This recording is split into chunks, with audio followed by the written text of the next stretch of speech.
Welcome to Cups and Courage. Today's guest is Sophie, and Sophie was diagnosed in 2020 with stage 3 breast cancer. She had a double mastectomy and implant reconstruction.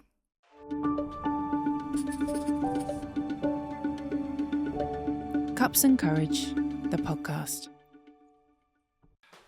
Welcome, Sophie. Thank you for having me. You are so welcome. I can't wait for this conversation. I also can't wait for your biscuit of choice. So without further ado. Yeah. I mean, it might be a contentious choice, this one, actually. Yes. I'm not disappointed. Really? You look quite... I was processing it. You look quite disappointed. I was processing it. Is it a fig roll? It's a fig roll. I'm not disappointed, but that's not what I was expecting. And I think my brain had... I don't know. Okay, well, it's a fig roll, and it's specifically a Sainsbury's own fig roll. None of your McVitie's nonsense. Because the outside's a bit crispy on a McVitie's. This is a Sainsbury's own. This is going to be easier to eat, though. Yes. Thank you. Yes, sometimes what happens, we have quite a hard biscuit, and then I don't eat it because... and it crunches, and yeah. it crunches. Although you end up chewing for quite a while. Right, I'm going to leave it there for a moment. I think the longevity of a fig roll is one of the things I like about it. Interesting. Yeah. I grew up in a household with a mother who was pretty militant about our diets. We had no biscuits in the house. We weren't allowed squash because apparently it would make us hyperactive. We only had brown bread. It was a super healthy house, you know, organic fruit and veg before anybody knew what the word organic meant. And these were the only biscuits that my mum would buy. And even though there are probably other biscuits that fit the criteria of biscuit better, they'll just always hold a place in my heart. And so actually during chemo and all of my treatment, I would often get bought a packet of fig rolls by friends. So, I love that. So there's my fig roll for you. Fig roll, sorry. Yeah. Thank you. They're good for you, I think. Figs are. Yeah, figs are. Not dunkable, though. I mean, because I could try and dunk it, but I don't. I'm not a dunker. Right. I don't understand why you dunk a biscuit. Well, we're not going to try today. Good, don't. Okay. So, so Sophie, another tradition we have at the start of a podcast is we ask our guests around their own definition of courage. Yes. And I wonder if I can pose that to you. I've thought about this a lot since knowing I was coming on. And I'm going to... I don't know if you've heard of Brené Brown. Brilliant author. Side note to anybody, read Brené Brown. She's amazing. And her definition of courage, which I think is absolutely bang on, is having the heart and the courage to go full pelt into something without knowing the outcome. And I think...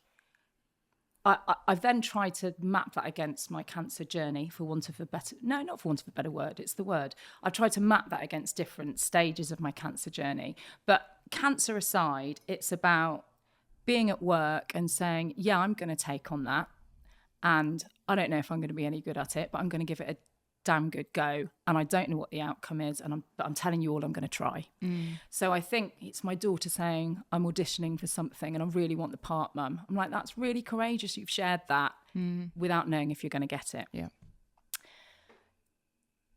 Where I am at the moment in terms of what courage means, and I mean, I could talk for hours, I guess, about what it's meant at different points in my cancer journey, is... Actually, I'm at the moment trying to find the courage to kind of stare down the barrel of everything that happened. And it was 5 years ago, but I've only started having counselling, therapy about a year ago. And there are some big things we still haven't gone into. And it's we talk about, are you ready to look at that yet? Are you ready? And I'm like, I'm just building up the courage because I don't know what the outcome of that's going to be. I don't know if it's going to break me or make me stronger going through that conversation and that processing. So I guess that's what it means to me at the moment. Yeah. Thank you. Yeah. No, I get it. And I don't always look at it like that. Sometimes I think about the doing, but actually being willing to go to the places in your head that actually sometimes we avoid, that's courageous. It is, yeah. Right? And I think also having the courage to wholeheartedly hope. And that's the other thing, I think, when you look at, I look at test results and see markers have gone up. And then it's like, no, stay strong, still have the courage to hope that nothing's coming back. Yeah. And actually that for me is still something that there's a really difficult tension there for me in terms of, is it coming back? Is it not coming back? Like, have the courage to say, no, it won't, but also then like recommit to life, I suppose. Yeah. After something that has, tilted its entire axis. Yeah, I hear that. Thank you. Okay, so I'm gonna ask you around your cancer journey. Yeah. So can you just share with me, I suppose, when you were diagnosed, what that diagnosis was, treatment? Yeah. Give me a little bit of an overview. Yeah, for sure. So in January 2019, you and I, unbeknownst to each other, decided to take our kids swimming. And we met in the lifestyle centre up the road. I don't remember this. No, I didn't. I wondered whether you probably won't remember, but you might do when I tell you it was the first time you had been to the pool since you were flat. Okay. And you had your swimsuit on and you walked in and I was like, oh my God, Sam, how are you? Brilliant. And you said, oh, I'm just feeling a bit self-conscious. First time I've ever been to the pool since I've had the mastectomies. And I was like, wow, and I think you had Molly with you and I had Wilf, our children. And I said, oh, I've got a mammogram tomorrow. And you said to me, well, I'm sure everything will be fine, but if it's not, give me a shout. And I thought, I'm sure everything will be fine. Anyway, I went in for that appointment the next day in January 2019 and was told everything was fine. Great. Fast forward to June 2020, and we're in COVID, and my daughter needs a doctor's appointment for something, and doctor's appointments are really hard, right, during COVID, aren't they? Because how are you arranging them, etc. And I arranged an appointment for SAS and thought, God, I should really get that lump checked again because it's still there. And went in. They said, oh gosh, yeah. I mean, it wasn't a particularly great appointment. It was COVID. I was on my own. The guy who told me about it didn't really tell me, just sort of said, he actually said to the nurses in the room, do you see that dimpling? And I thought, oh no, puckering was the word. And I thought, oh, puckering's not a good word. And I saw the nurses saying, oh yes. And then we sat down and he said, have you got breast cancer in your family? And so I said, well, yeah, it's pretty rampant actually, thinking, as I told you last time I was in. And then he said, okay, well, I'm going to ask you to come back in next week and you can bring somebody with you. And I said, is there something I need to know? Do you think that I have cancer? And he said, yes, I think you probably do, but the test results will confirm it next week. And I was like, oh, okay. I was sort of led off to a room with a box of tissues and some peachy coloured walls. And with somebody, I can't remember who she was, but somebody obviously there to try and help me feel a little bit better about everything that had happened. And so that was the point at which I was diagnosed. Fast forward to in with a surgeon, and she's saying, okay, yeah, there's a 17 millimeter lump, so we're going to go and do a lumpectomy. So in I go. And this is, again, because it's all during COVID, as quite a few of your guests have experienced, actually, it's a really surreal time. They took out the lump, and obviously I was having to stay, God, what was the word during COVID where you couldn't see anybody? Well, we were vulnerable, so we menopause. Word. We weren't allowed to have anyway. I was isolating. Isolating. I was isolating. Right. Yeah, if that was the word. Anyway, I was due on the end of this Friday, however many weeks after the op, I was able to go out and walk around and meet people with the required distance and stuff. And I got a phone call from my surgeon saying, I'm so sorry to be doing this over the phone, but it's really important you don't mix over the weekend because we've taken out 4 centimetres of the sort of 1.7 centimetres that we thought was cancerous, and it's in all the margins. And we've taken out 14 lymph nodes and it's in 13 of them. And I was like, oh, fuck. So at that point, I had kind of moved in my own head, and this is my own phraseology. I'm not diminishing anybody's experience of cancer, but I'd gone from cancer light to full fat cancer. Yeah. And I was like, oh, this isn't a lumpectomy, radiotherapy, and, you know, off you go. This is, you know, we're going to have to do chemo. And that thing that was on your liver that we thought was okay, given it's in so many lymph nodes now, we're worried about the lesion on your liver. So a quick Google of liver cancer shows that isn't good for anybody. So we then had a slightly strange discussion around, do we do a mastectomy next or do we do chemo? I was so lucky to have a friend who works at the Marsden and had this kind of sounding board. And I've got to say that would be a piece of advice to anybody being diagnosed. If you can find a sounding board at the Marsden, all the better. But a sounding board of somebody who has been through it, I think is really useful, because we ended up making a decision to go for chemo before mastectomy. And they said, okay, that's fine. And with regards to the liver, we can't do anything about that. We're just going to have to see if chemotherapy impacts it. And if it does, then we've got a problem. And if it doesn't, then it's just a normal lesion. So I went into chemo not knowing whether I also had liver cancer, which was like fucking terrifying. And I've got these two small children who have to come into the bedroom and stand right at the other side of the room because they're not allowed to come near me because I'm going through treatment, and they don't quite understand what's going on, and they're collecting the hair off my pillow in the mornings and stuff. And you know, we're saying I look like punk mama, and it just really, it was such a surreal time. And I was navigating work at the same time. Work were incredible. I could not have asked for more from everybody at work. So I go through chemo. I don't manage to finish it because my neutrophil count's too low. So we end up stopping chemo. And then I have the mastectomy. And then I am put onto hormone meds, so letrozole, Zoladex, which are the kind of the slightly heavier things that stop your hormones, because my breast cancer was entirely progesterone and estrogen fed, 8 out of 8 on both scores. Now, the reason they hadn't found the breast cancer first time round is because it was invasive lobular carcinoma, and that is known to hide on scans, or they call it occult.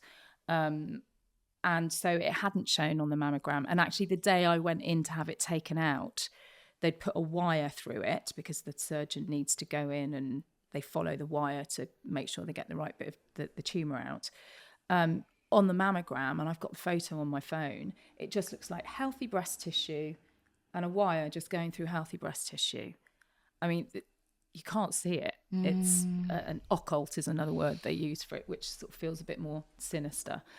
And that was the reason it was so much bigger, because it tends to grow out in like tendrils rather than one lump.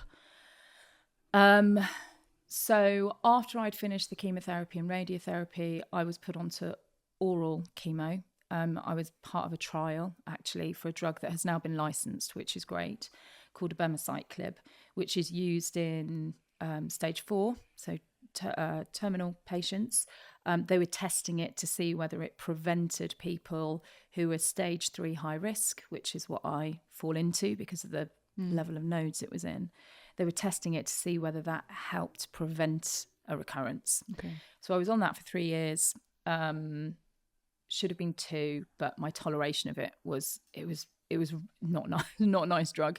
And so the first year I was on and off, and then we reduced the dose, and I had 2 solid years on it, and then came off last year, and I'm now on hormone inhibitors, and you know, riding the waves of the menopause.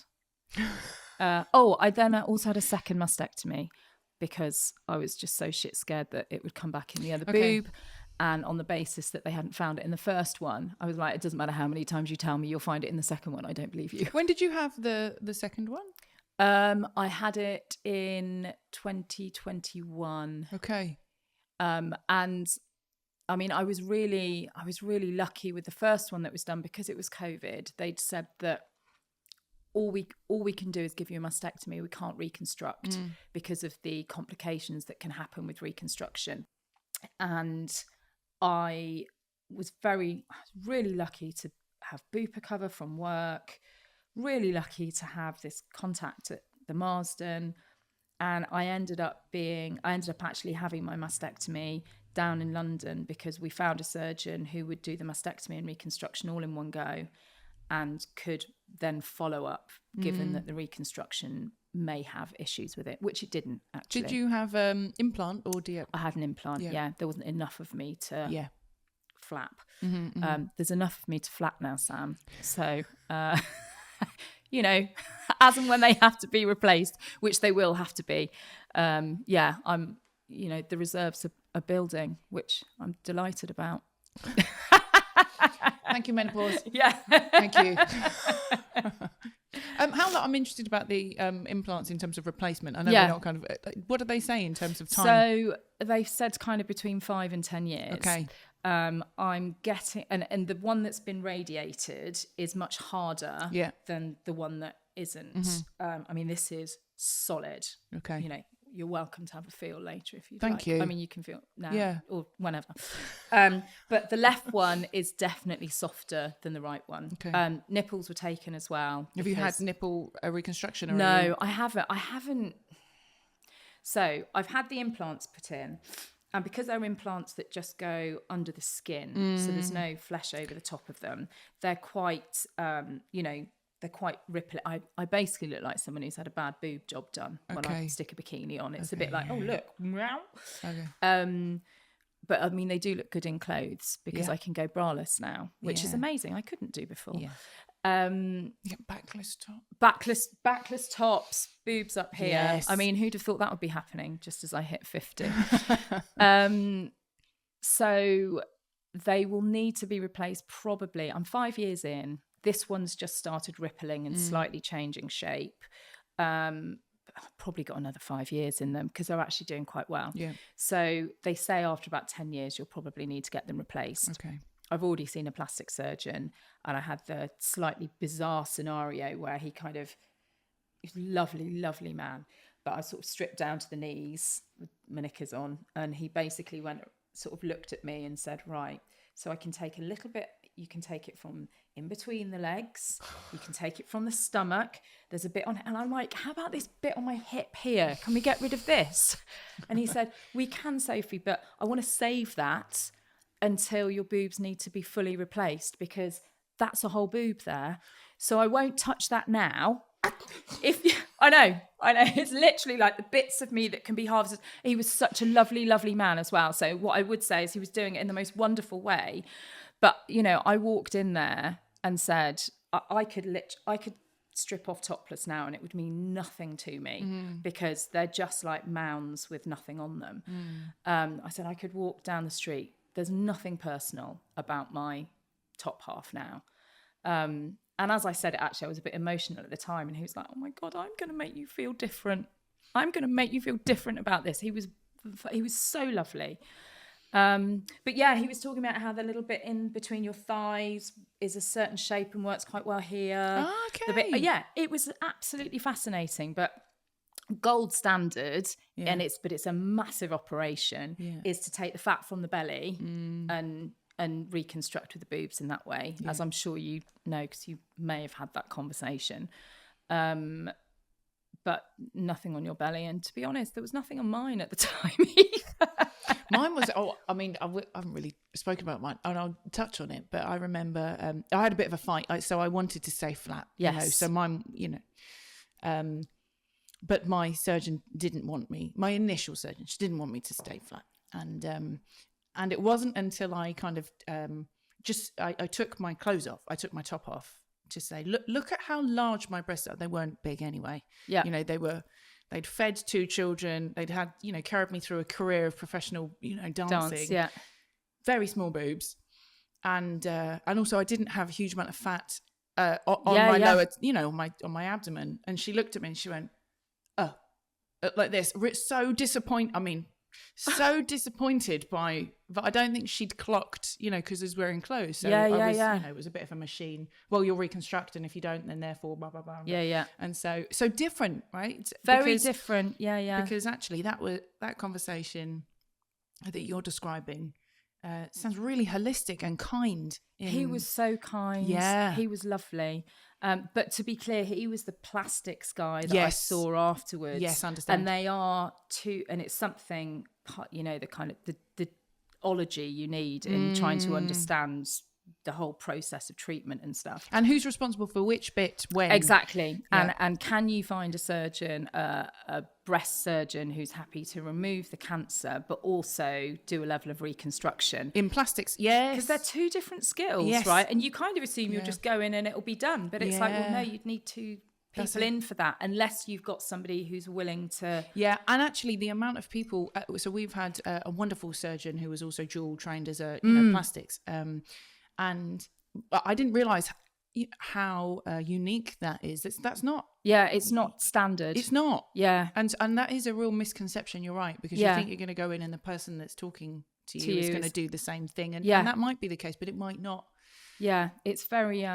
There's quite a lot of, and it seems to change changes from surgeon to surgeon. Yeah. And also, it's only 5 years ago since this happened to me, but I've had friends who have since been diagnosed, and it's constantly evolving, right? But it's definitely much less straightforward than one might imagine the outset. Ask a question? I was going to say, I want to touch on your boobs. I want to talk about. I've offered. I know, and I was. Yeah, I could see you. My you were brain's wondering whether to leap over. I still haven't made my mind up. Yeah, and the offer's still there, love. Thank you. So, but I'm interested, obviously, about the impact to your body image. Okay, so if we think about Sophie pre-surgery, mastectomies and reconstruction, and Sophie now, what's that? How do you feel now about boobs? Because you've said about you don't feel attached to them. It is what it is. They're mounds. They're there. Yeah. They're cold. Okay, so psychologically, what's the relationship with your boobs now, or your body? This is ongoing, this one, and it's really weird. So I, as a pre-children, I was a size 8, maybe 8 to 10, 34 double D boobs. As much as I wouldn't have wanted to say at that time, they were part of my identity, because they can't not be when they're that big and you're quite small. Yeah. I had children, put on a little bit, put on weight, as would be normal after pregnancy. And then I worked really hard to lose that weight. And just as I was diagnosed, I've been doing personal training for 3 or 4 months, 5 months. And so I was feeling pretty good about my body, given the fact that I breastfed 2 kids and I was in my mid-40s or whatever. And I was a size 10, and actually I look back at photos now, and whilst I knew that one boob was slightly bigger than the other, which everybody has, or most people have, or at least the magazines would have you believe everybody has. I think they probably are. I look back at photos and I'm like, oh my God, I hadn't realised that the one with cancer had gone really quite small. Okay. And the other one was still quite full. And I look back and think, how the hell did I not notice that? And has my husband just been really kind by not making? He must have just been like, well, this is just what happens, 2 kids, menopause, 1 tit shrinks. But obviously it was the cancer.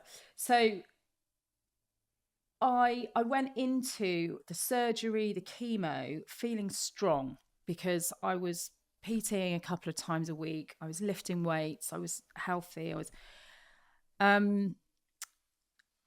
What I don't think we are prepared for is what menopause does and hormone medication does afterwards. And I think it's right that. Is it right? I don't think I could have processed it all at the same time anyway, to be honest. So maybe it's right that it was just, oh, right, and then I'll go into menopause. But as your priorities shift and you find out, I've just realised I didn't finish the story that I didn't have cancer on my liver. That was quite a big day when I discovered that one.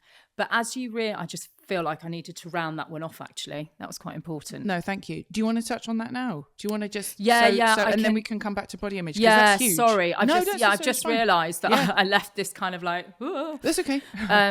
It's a lot of what I'm having to try and work through a little bit in therapy now, which is still sitting in the corner and we haven't gone near because I am raising the courage to go there, is that confrontation with like, shit, I'm dying. Yeah. And I might only have 12 months and I have 2 small children and all of that. And those 6 months were really, really, I found myself at the bottom of a very dark hole relatively regularly. And I kind of climb back out. Everything's fine. And then occasionally I'd tip back in. Everything's fine. And I remember the day that we found out that it wasn't on my liver. We had a phone call. It was about 10:30 in the morning. And I was with Chris, my husband, and we were kind of like on speakerphone. And they told us, and I mean, just the relief, I could cry just remembering it now. And we opened a bottle of Fortnum and Mason champagne that somebody had sent me as part of a hamper when we'd found out I'd been diagnosed. Yeah, get pissed. Yeah, I know. It was like the kindest thing. It was the this beautiful Fortnum and Mason champagne. And I was just like, wow. And biscuits My and taste tea buds are and everything. red. Yeah, exactly. And we just sat there just like, oh my God, it's okay. Because every step of the way up until that phone call, the news had been a bit worse. Yeah. It's like, oh, you don't have cancer. Oh, you have a little bit of cancer.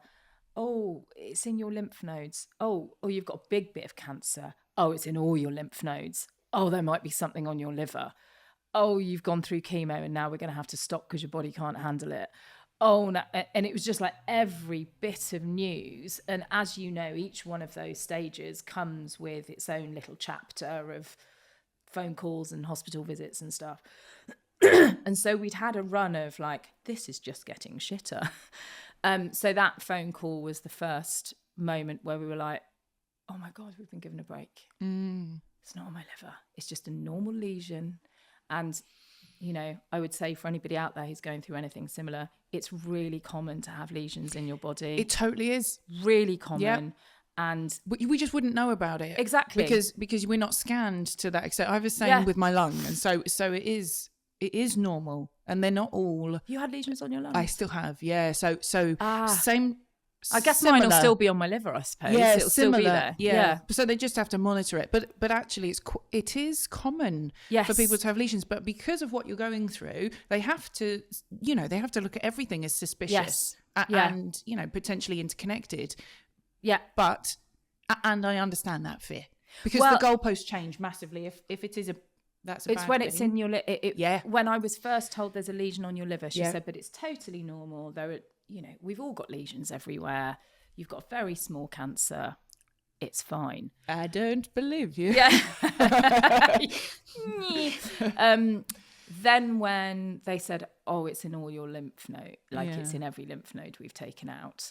It's like, so I guess for anybody starting to go through this process, if it's in your lymph nodes, your risk of it being anywhere else in your body is higher. They act as this gateway to the rest of the body. And if it's in a few lymph nodes, then you have conversations about whether or not you need chemotherapy. And they seem to be giving chemo more regularly now to very few lymph nodes. It's been my experience of a few people that I've known.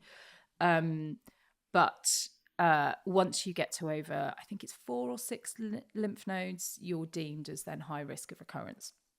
So obviously, because it was in all of mine, it's a bit like, well, shit, it might very well be somewhere else. So that lesion on my liver suddenly became real. are massive. Yeah. You know, you spin off in different directions and find liver specialists through friends of friends and end up asking for scans on discs so that you can get other people look. I mean, it's just, Anyway. Good. It wasn't there. Cheers. Cheers to no liver cancer. Good livers. You can drink your Fortnum & Mason now. Yeah, well, exactly. Yeah. Okay, let me... then we go... Let's jump back to body, boobs. Body and boobs, yeah. So, you're given steroids when you have chemo, aren't you? And they made me starving, like ravenous.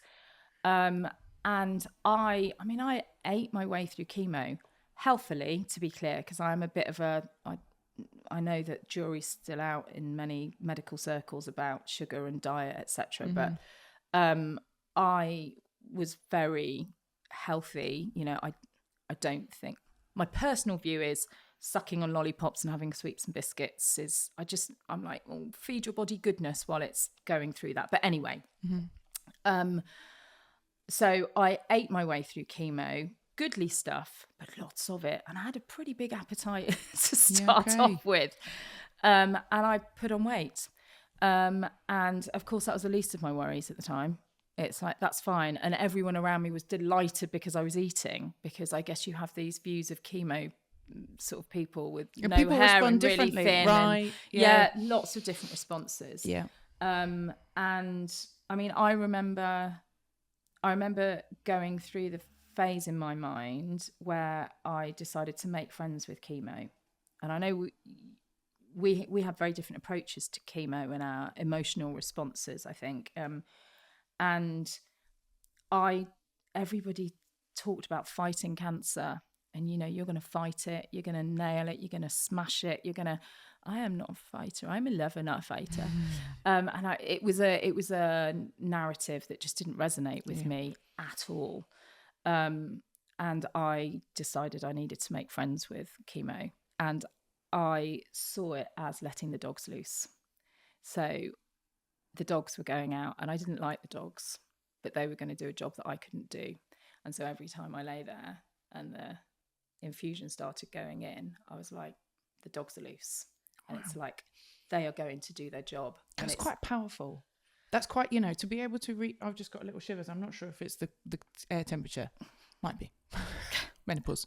I think it's the power of my narrative. No, but genuinely as well, like the ability to reframe in the absolute eye of like, I couldn't have any more negativity in me. And so being angry with the chemo or scared even of it, kind of, I didn't have the emotional capacity for it. So I had to find another way of being all right with somebody who's grown up in a house where the only biscuits are fig rolls, and you don't have squash because it's bad for you, and you know that sugar isn't very good, and now you are poisoning every cell in my body. Yeah. Massive cognitive dissonance. Huge. Yeah. And it's like, I need to find a way of squaring this. And so it was the dogs. And they just went. And they went and they did their job. So I think people that are listening to this might really, I know if I was listening to this as someone going through something, I think hearing that may have changed how I approached things, or may have made me think differently, you know, because I don't think sometimes when we're right in the middle of it and there's so much going on and we're managing so much at the same time as trying to survive, you're not really aware of that, whether or not you are trying to work with it or not. You're just putting one foot in front of the other. Yeah. And it's not until, for me, for sure, it wasn't until afterwards that I started to unpick and go, okay, you know, and then I had a couple of times to practice it again, because obviously, you know, yeah, but it meant that, so first time I remember not dealing very well at all, but actually I don't ever think I got to the level of peace that you're referring to. I'm saying peace, that I know, but yes, it was a level of acceptance. Yes, that's, I don't mean peace, that's not the same thing, but yeah, just trying to work with what was going on as opposed to fighting against it. Yeah, I mean, the whole thing for me was an exercise in reframing. Yeah. Which is it's now 5 years later what I'm unpicking in therapy. Yeah. All the things that's like, I can accept it. I can accept it. I can accept it. Let's talk. So we're talking body. So Yes, we are. Do you feel confident in? No. Okay. No. So weight went on. Yeah. Hormone therapy starts. So into menopause. And because my cancer was driven purely by hormones, they stop everything. So I have the letrozole, which stops hormone creation in the fat, and I have the Zoladex, which closes down my reproductive system. Yeah. So because estrogen is so absolutely critical and imperative to a healthy body, and youth. Which is one of the reasons why menopause is so hard, obviously, is those estrogen levels are kind of going down and your body's like, what the hell? I have less estrogen in me than somebody who's postmenopausal, because they just need to stop everything. And my body's desperately trying to make estrogen. It's like, well, where do I get my estrogen from? It's why we put on weight over menopause. It's one of the reasons. And so my body's clinging onto weight because it's desperately trying to make estrogen in fat. And I'm taking the tablets that stop the estrogen coming from the fat. So it means I put on weight. And having been somebody who's always had a body that I was proud of, you know, I felt good in clothes. I didn't worry about what my arms looked like. I didn't, super lucky. So few people have such a healthy relationship with their body all the way through their lives. Actually, so few, that's a lie. I've got no idea. I was just lucky to have that, right? And I'm now in a place where I'm like, oh God, I just don't look like me. I don't feel like me. I feel like I have to cover up. I mean, and it's ridiculous. I'm not massive. But it's nothing to do with that. It's to do with my own image of myself. And there's a lot of, I'm just trying to work through quite a lot of stuff in terms of accepting now where I am, and it's about being healthy and about being strong. And if that means you've got cellulite down to your knees, that's fine. You're healthy and you're strong. You talked about pride. You were proud of the body that you had. And I think it is part of that reframe is changing what pride means for us. Because actually, if we're looking at pride, ever since we were younger, whatever, those, narratives around what validates us externally or what mold we fit into, then, you success, tick, done, But actually, to go through what you've gone through, and I know it's not as easy as this. I live it. I know the same. It's very easy for us to say, well, we should be proud of what our body can do, not what it looks like. But that is such a hard unwiring, And it feels really vain, almost. I think this is something I also really struggle to get my head around, because it's like, God, you're lucky to be alive. So how dare you care about the fact you're 2 stone heavier than you were, and that framing of what it's been through versus what it looks like is. I remember coming out of the sea on holiday earlier this year and feeling, and we were away with a big group of people, like people that I was friends with and other people I didn't know, and being in a bikini or a swimsuit in front of a load of people you don't know when you don't feel great about yourself is tricky, right? And I remember walking at the beach, really long walk up the beach up to where everybody was. And I was just like, I took a big breath and I'm like, 2 children and breast cancer. Yeah. You look fucking great, girl. Yeah.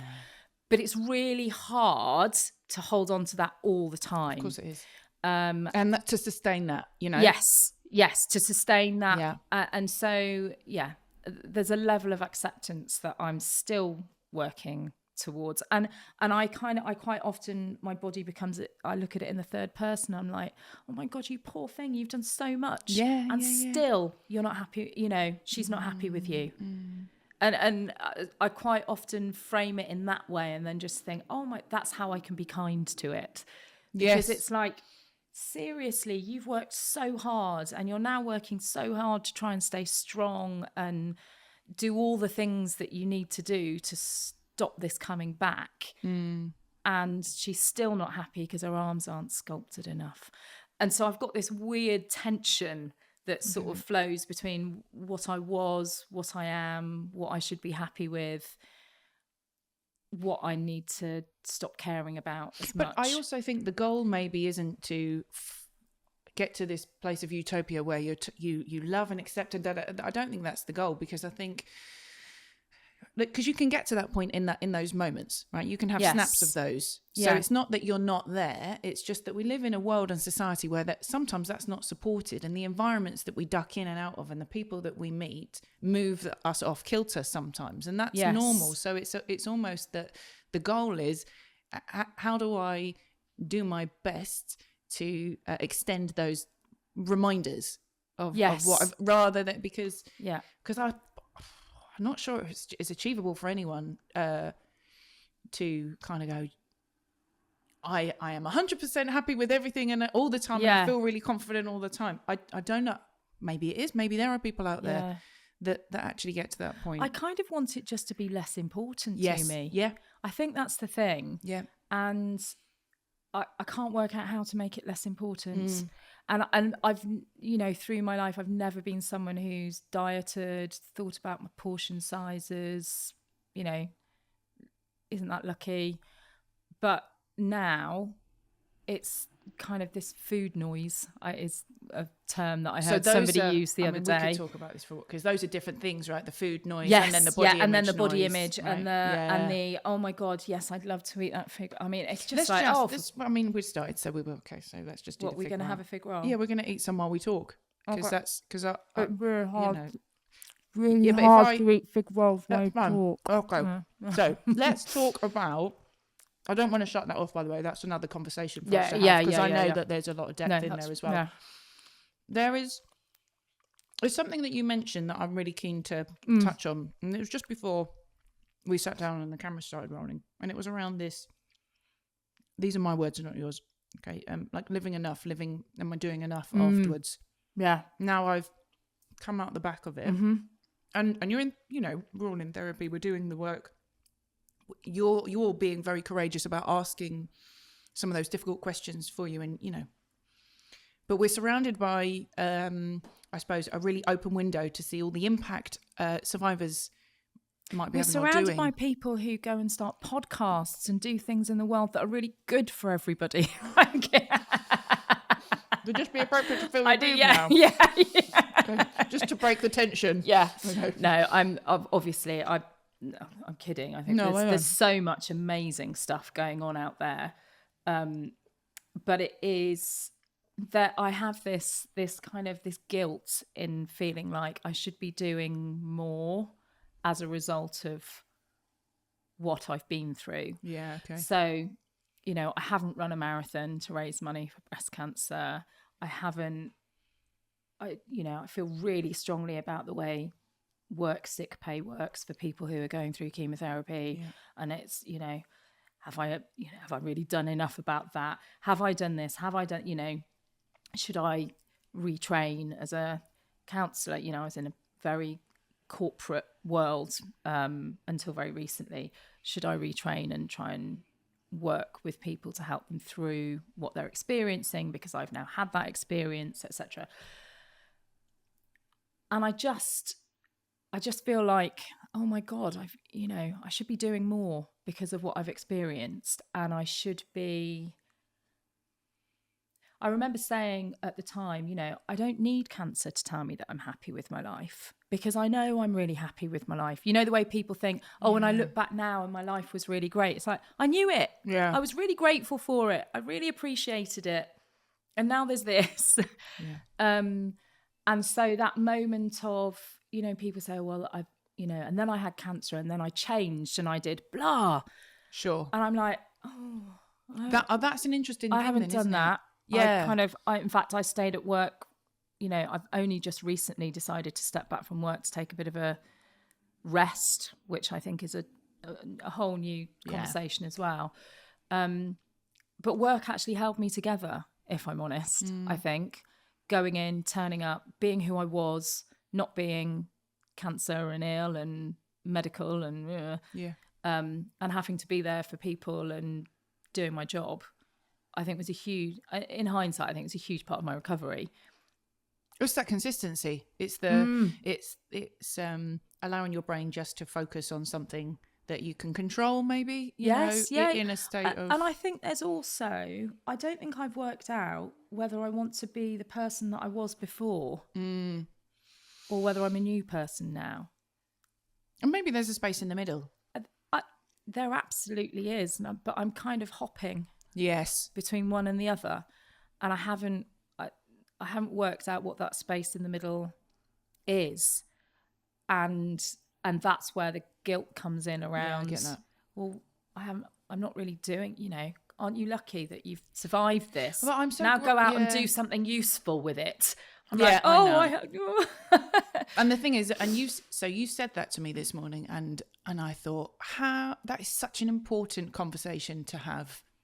Because of social media, everything is amplified, and because we're looking for what we need. So if we're finding what we need, or we're finding individuals who seem to be flying flags, you know, it's that comparison, right? Comparison moves us away from ourselves, and it makes it harder for us to make decisions based on what's right for us, because we're probably somewhere subconsciously navigating around what good looks like in anything in life, you know.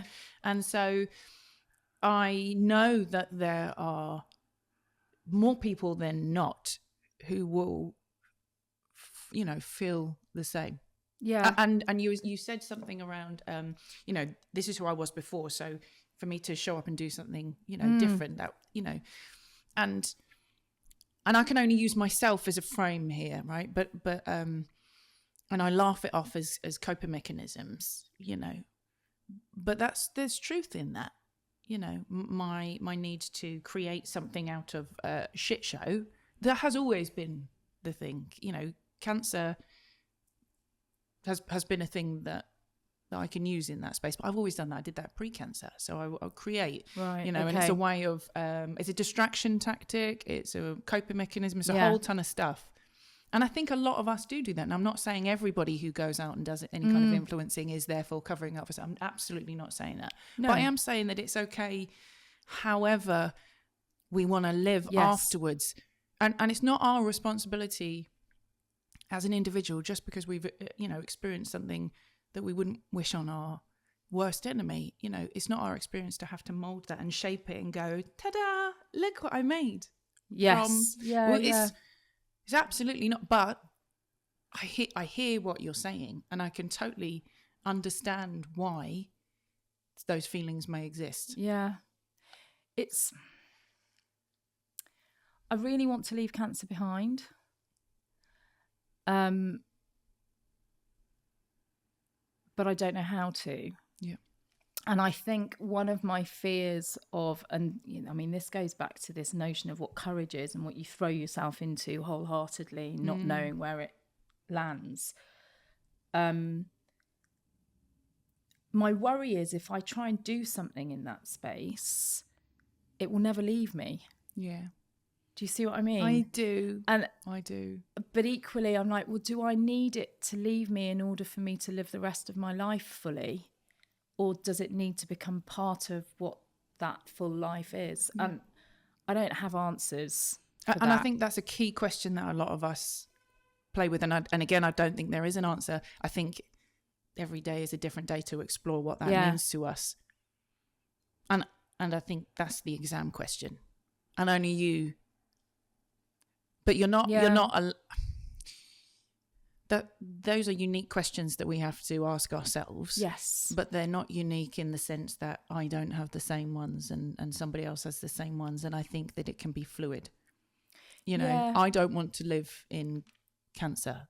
I don't want that to be my life. But I have to draw some real clear boundaries about my experience, and then having an amazing conversation with someone else, you know, about cancer. Can we live in two spaces, like you were saying? Yes. Does it have to be let go and move on, or this acceptance of what it is and not let it drive everything? But it's probably sitting in the back seat.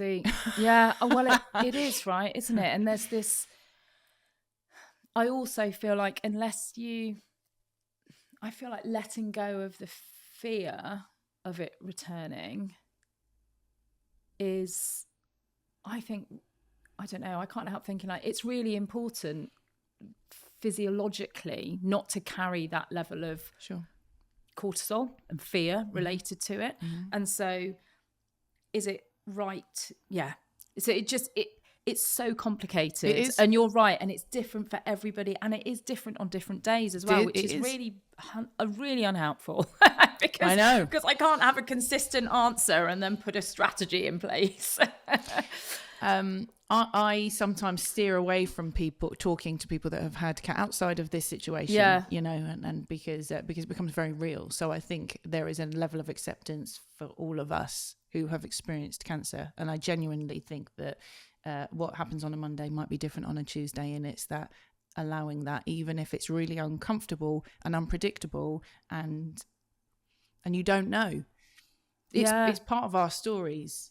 You know, and I know that if I shut it off, that cortisol is sitting somewhere. Yes. It's sitting somewhere. So and it triggered. I was in a yoga class the other day and somebody walked in and she had a PICC line in. Yeah. And I just, from nowhere, I was like inside, I just fell apart. Yeah. Yeah. And then in my next counselling session, sat there for an hour crying about it. I was like, God, I had no idea that was in there. Yeah. Gee, I didn't even have a PICC line. I had a thingy. Yeah. Whatever it's called. Yeah. Port. Yeah. I had a port. But so you don't know when something's going to get you. But I also think, having stopped work recently, I'm stripping off a few layers. Yeah. And I think that just makes you a bit more tender, doesn't it?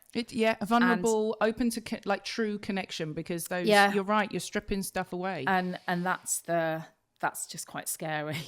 But I think needs to be done and is healthy. I always said when I was going through it, I'm going to try and pack this Pandora's box as neatly as possible. I want to be aware of what I'm putting in there. I want to shake it out and fold it up so that I know what's there. And I know that one day I'm going to have to unpack it. And it took me 4 years. Yeah. And then I was like, okay. That's not how neatly I put it. Yeah, exactly. I swear I folded it up much tidier. What the hell's happened with that? I thought I was packing it neatly. I was like, someone else was putting stuff in. We are both quite reflective people, and I know that we could talk for hours on some of this stuff, and it feels like I'd love to have you back for a part 2 if possible, because I also know that there's stuff we haven't explored. Yeah, I'd be delighted to come back and talk more. Yeah, thank you, because I'm interested. There's the piece around family and that support function, and but there's also a huge piece in there about healthcare and our self-advocacy, need for self-advocacy. Yes. Or so I would like to formally invite you back at a later date. If that's formally okay. Accept. Thanks, Samantha. Sophie. Thank you. Thank you. Okay, so I am really interested, if we're both super reflective people. On reflection, is there anything that you could wrap this up in? There are some key learnings, or if someone else was going through something, and from your experience. So I'm definitely the dial a friend now. If one of my friends has got a friend who's been diagnosed, and what I've learned through this, through conversations with you, through conversations with other friends who have been through this, is there are so many different ways of finding our way through it, so many different ways. And the way I frame things, the choices I make medically, the way I deal with work, with family, with friends, could be completely different to what would be right for somebody else. And so when I am having those conversations with other people, it's kind of it's trying to give the facts as I know them. And I've only had my experience. I've only got my facts. The facts as I know them, but and any support and guidance I can give, but knowing that everybody has to find their own way through this in a way that is most authentic and true to themselves. Because I believe that's the healthiest way we can work our way through it from a psychological perspective. It's also, I think, if we go back to when we were first diagnosed, where I really gained value is people that held space, asked questions and listened and offered, rather than people that told me, yes, don't do that, or you mustn't do that, or that. Yeah, it's people who quietly drop wigs off on your doorstep, as you did for me, my darling. I have a memory issue. I think I'm going to blame this on menopause. Did you got one of my wigs? And headscarves and stuff. I'm a good person. You are a good person, and don't let anybody tell you any different. I love this. Thank you so much. To fig rolls. To fig rolls, if they've gone a bit dry, which might mean you don't like them as much. It's fine. Thank you for being here. Pleasure. Thank you, Sam. Cups and Courage shares honest, personal stories of people affected by breast cancer. The views you hear are those of the guests and host and don't replace medical advice. If you're concerned about your health, please speak to a doctor or healthcare team.